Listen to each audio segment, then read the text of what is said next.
Hello mga kabibig! Welcome back sa ating bagong YouTube channel. Ito ang pinakamaingay ng YouTuber sa balat ng YouTube.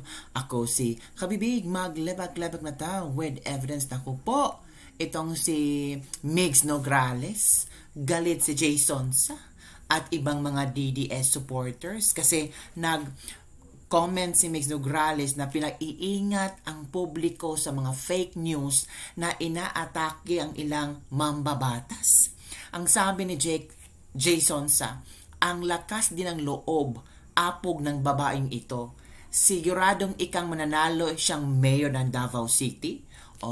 Tatakbo daw di umano si Migs Nograles sa Davao City at kanyang kalaban ay di umano si Pangulong Duterte. Dahil kaya niyang ilang paso kahit sino mga Duterte na tatakbo sa taring eleksyon, nakalimutan niyang kaya nanalo yung party list niya ay dahil tinulungan siya ng mga Duterte para makakuha ng boto. Migs, walang utang na loob ka pala. Siya si Margarita Ignacia Nograles, kinatawan ng puwersa ng Bayanihang Atleta PBA Party List sa 19th Congress. Abogadong pulpol na pinahiya ni Bambam Tarlac Mayor Alice Goo dahil sa katangahan sa pagtatanong. Sabi ni Jason Sa, basahin ko lang, si Migs Nograles rin ang ginawang aso ni Speaker Romualdez upang pangunahan ang pirma bayad at pirma ayuda para sa constitutional amendment. Siya rin ang napag-utusan ni Mr. Tambaloslos na pangunahan ang pagpapasara sa SMNI Radio and Television. Iyon ngang tatay niya ay na naging Speaker of the House of the Representative at Bartap Natcher ay ilang ulit 4 times tumakbong mayor ay hindi nanalo. Siya pa kaya? Sa totoo lang, kahit sa regular congressional district ay sangkangkungan ito pupulutin. Mas lalo na kung buong syudad ang tatakbuhan niya. Bali-balita na hawak siya ni na Leyte Congressman Martin Romualdez, Ilocos Norte Kong Sandro Marcos, at nachichismis na ikakasal kay Davao Oriental Congressman Chino Miguel Almario. Yan ang banat ni Jason Sa. Kasi sabi ni Migs Nograles na troll farms seem to be targeting those who have raised concerns over the alleged mismanagement of the Department of Education and the Office of the Vice President under Vice President Sara Duterte, as well as those who helped the Quad Committee ferret out the truth on the Philippine offshore and gaming operators. So, sabi ni Migs na, ingat daw ang publiko sa mga fake news. Ay, nako. Heto ang sagot ni Sal Panelo para sa'yo, Migs. Totoo kaya itong sabi ni Sal Panelo na walang utang na loob si Migs, bibigyan siya ng perang 1.5 billion para talunin ang mga Duterte? Hala ka! Manood tayo ng video ha. I-share ko sa inyo ang video na ito na kung saan kayo na ang bahalang humusga kung totoo ba itong sinabi ni Sal Panelo. Nako, grabe naman, nakakatakot naman. Bayaran ng 1.5. Yung walang utang na loob na yun. Pinapangakuha ng pera. Bibigyan namin ng pera, talunin mo yung mga Duterte nga. Ito naman walang utang na loob. Bigyan mo muna ko ng 1.5 billion. Sus Mariosep. Anyway, kasi So bale, si Migs ang nagsabi na bigyan mo muna ako ng 1.5 billion. Tatalunin niya ang mga Duterte. Mayor Baste, maraming gusto yung tumakbong senador. Mananalo yun. Dahil Duterte ang brand eh. Kaya lang,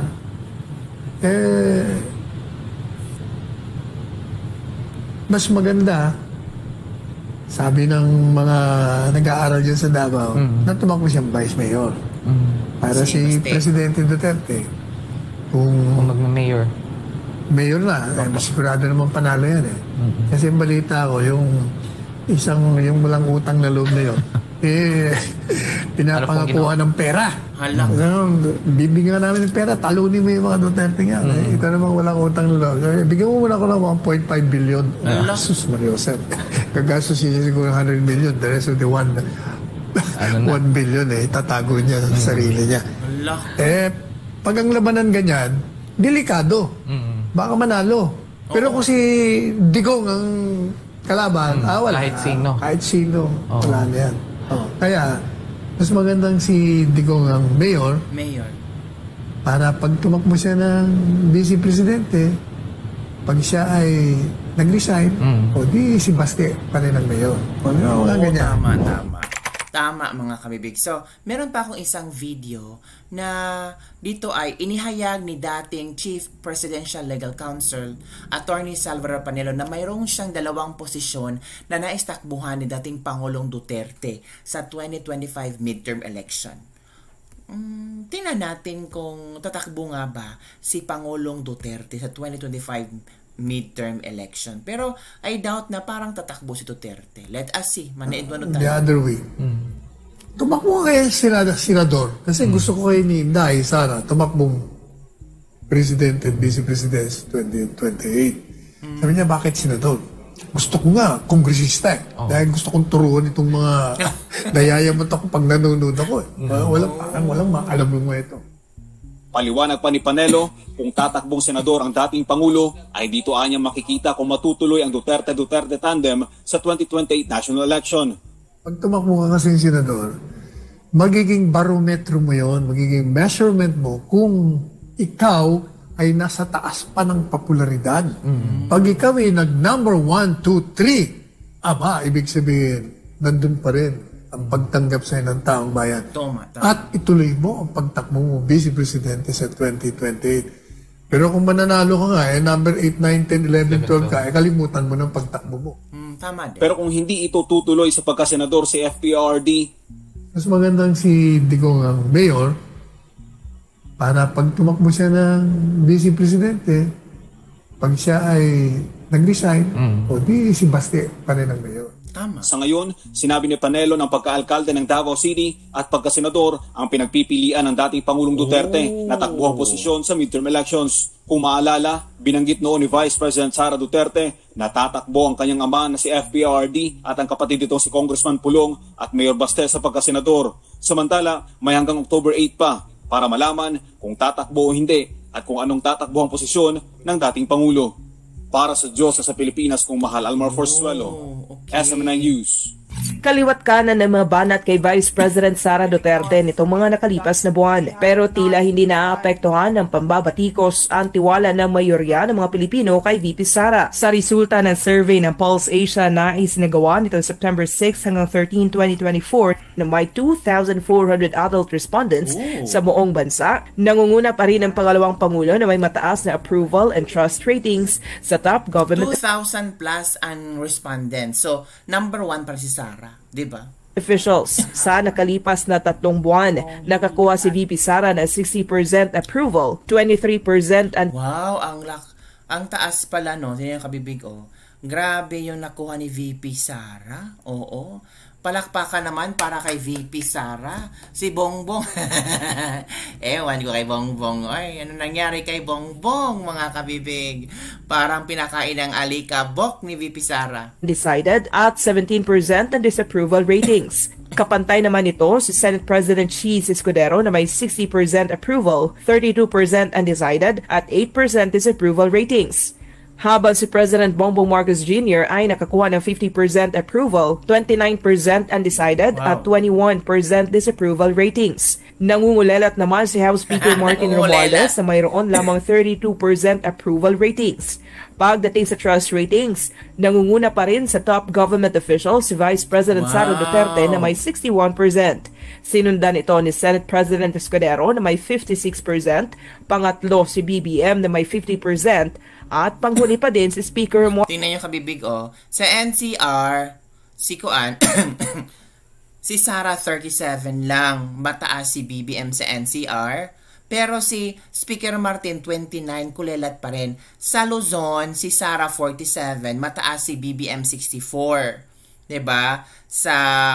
Tapos sa Visayas, si VP Sara 74%. Mindanao 90%. So kung kahit ano pang kaya pala, Kaya pala yung paayuda ay para sa Visayas at Mindanao. Kasi grabe grabe ang trust rating ni VP Sara sa Visayas 74, sa Mindanao 90%, kay BBM 50% sa Visayas, 21% sa Mindanao. Lugmok na lugmok. Si Speaker nga, 24, so mas mataas pa si Speaker Martin Romualdez kumpara kay BBM. Diba mga kabibig? Nakakahiya. Grabe. So ang mga tao sa Mindanao at Visayas, walang tiwala kay Bongbong Marcos mga kabibig. Paano yan? Naku po. Parang kulelat din itong senatorial slate ni Bongbong Marcos sa Visayas at Mindanao Romualdez na may 31%. Sa kabila naman, ang pangunguna ni VP Inday Sara ay bahagyang bumaba ang kanyang approval and trust ratings kumpara noong second quarter.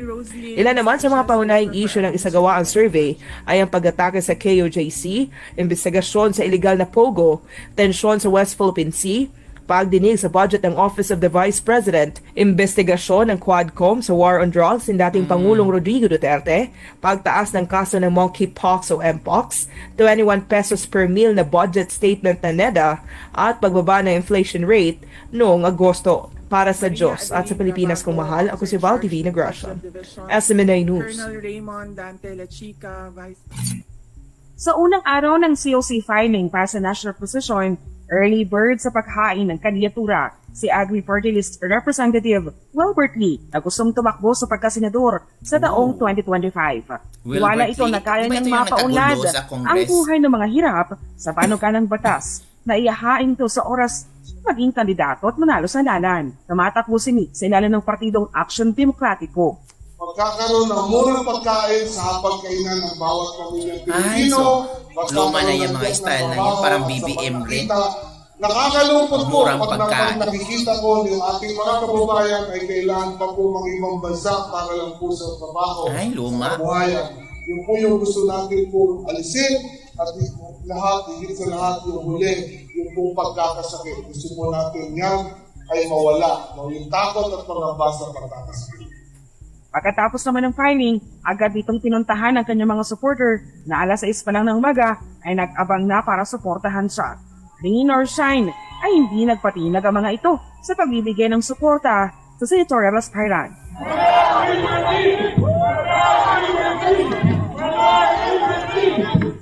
Sa akin po mga supporter po na nandito, maraming